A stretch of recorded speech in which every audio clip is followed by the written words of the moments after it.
Halo, selamat datang kembali di channel Studi Fajar. Kali ini Fajar kembali akan membahas video bagaimana cara mendapatkan nilai yang tinggi di UTBK SBMPTN.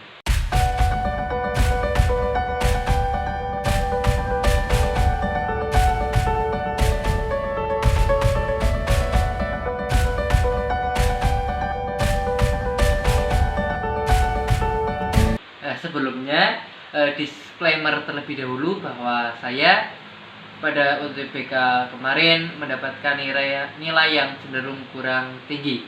Oleh karena itu, berdasarkan pengalaman saya akan memberikan sedikit cerita atau pengalaman bagaimana strategi untuk mendapatkan nilai yang tinggi berdasarkan kegagalan saya mendapatkan nilai yang tinggi.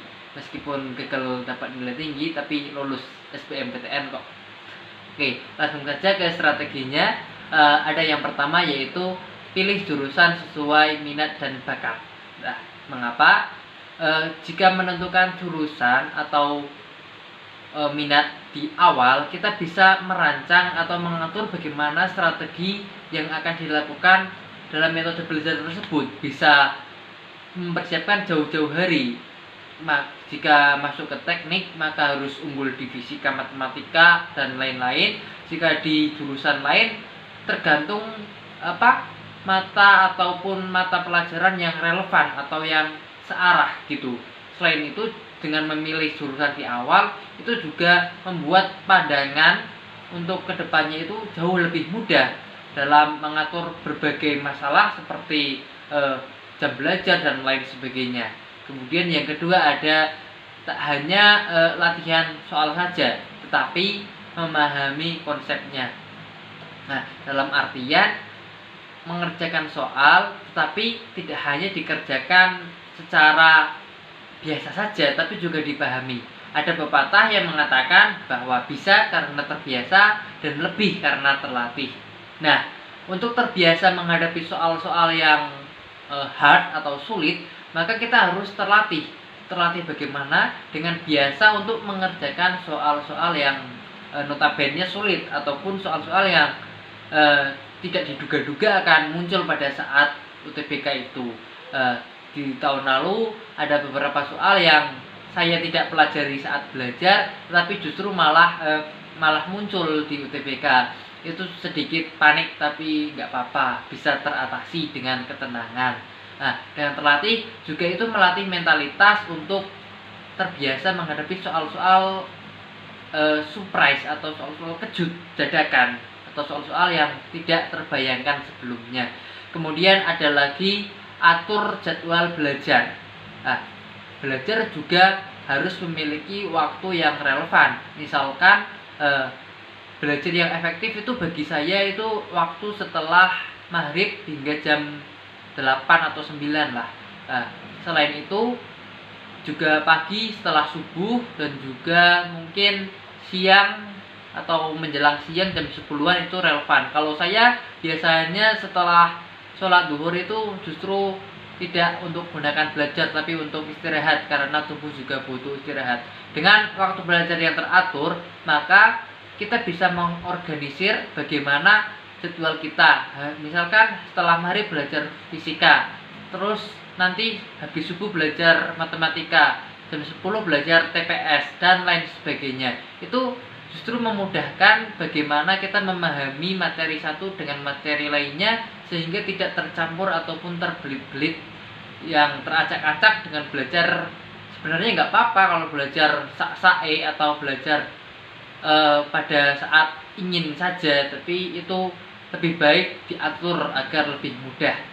Kemudian ikuti tryout. Nah, tryout ini penting.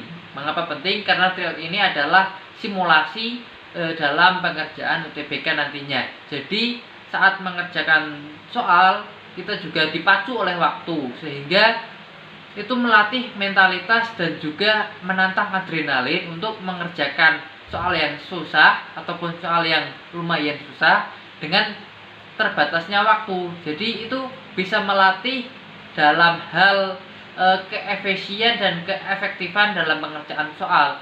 Selain itu juga itu nanti akan terbiasa pada saat UTBK. Oh, pas tryout pernah ngerjakan soal susah gini tapi waktunya cuma segini. Ya, itu bisa dijadikan acuan ataupun pedoman berdasarkan pengalaman sebelumnya.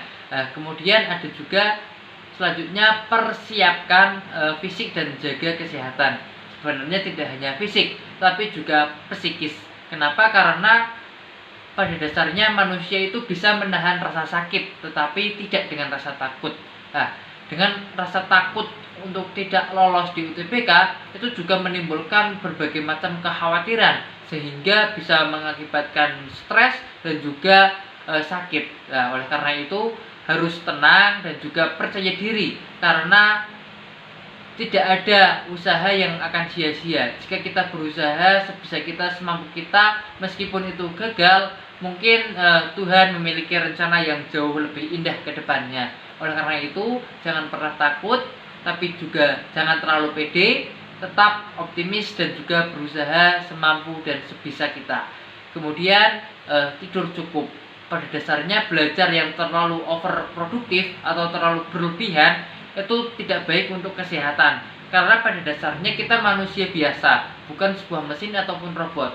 Kita juga memiliki stamina dan juga memiliki daya tahan tubuh yang berbeda-beda. Tentunya dengan belajar yang terlalu lama dan juga mengabaikan waktu untuk istirahat itu sangat berbahaya bagi tubuh. Apalagi saat hampir UTBK nanti terjadi sakit ataupun depresi, itu justru sangat merugikan bagi diri kita sendiri. Jadi atur pola tidur yang baik agar bisa menjaga kesehatan dan imunitas tubuh. Kemudian selanjutnya saat ujian. Saat ujian yang paling diuji menurut saya berdasarkan pengalaman saya itu adalah mental. Kenapa mental diuji?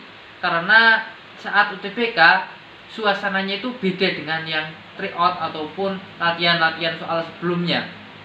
Saat UTBK yang kita kerjakan adalah soal yang menentukan kita lulus atau tidak. Itu membuat suasana perasaan dan juga hati sedikit deg-degan. Tapi itu bisa teratasi jika kita mempersiapkan semuanya dengan sebaik-baiknya, dengan segala pengalaman dan juga usaha dan juga belajar. Tentunya itu bisa teratasi karena kita percaya diri bahwa kita sudah memberikan yang terbaik, sudah memberikan seluruh ataupun memberikan yang kita bisa untuk mengerjakan soal tersebut. Kita percaya diri saja, kerjakan saja, jangan panik dan jangan grogi, kerjakan sebisa kita.